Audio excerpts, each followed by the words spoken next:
Takk Gísli, Katrín, Bjarni og Sigurður Ingi voru svo spræk í síðasta þætti vikunnar að fólk velti fyrir sig hvort þeir væru hreinlega búin að fá sér.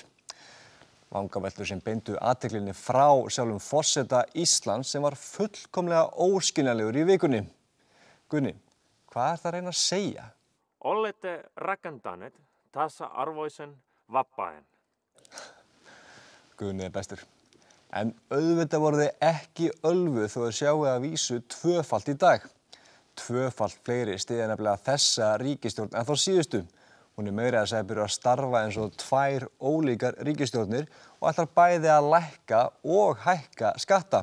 Bjarni ætlar að lækka skatta á eldsneyti á meðan Svandís vill endurvekja sykurskattinn sem Bjarni felldi reyndar úr gildi á sínum tíma eftir að Vinstri græn sett hann á. Þessi þjóð glímir við 99 vandamál og pólitík eitt þeirra.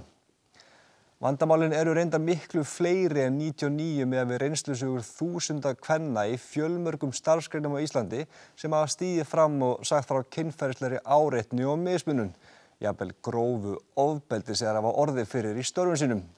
Nýjar reynslusögur birtast reglulega og einhvern tíma hefur verið viðeigandi að nota kvikmyndina Groundhog Day sem líkingu í þessu samhengi, þar sem söguhetjan var fullkomlega vanmáttugur gagnvart því að upplifa sama daginn aftur og aftur. En Bill Murray einn af þeim sem hefur verið sakaður heimilisofbeldi, þannig að við sleppum því. Í vikunni stigu konur í tónlistabransanum, tæknigeiranum og meira að segja réttarvörslukerfinu fram.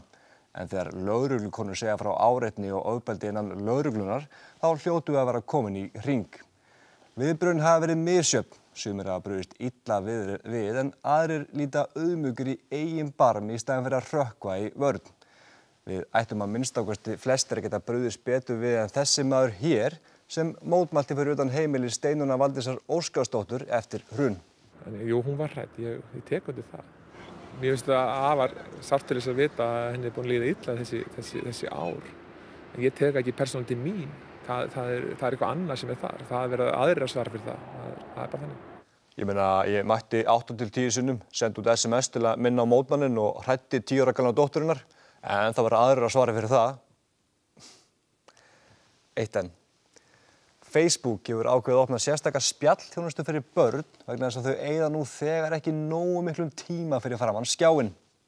Facebook fyrir börn er kannski góð hugmynd í dag en áður en við vitum af að þau byrjuðu að selja leikföngin sín í braski og bralli, heimta verð á jarðarberjum og einhverju kremi í Costco-grúppunni og í staðinn fyrir að fara að sofa vilja þau rífast við önnur börn trúboð í skólum eða þessa skýrslu sem Hannes Hólmstedt var 10 mínútur fyrir en nennir ekki að skila.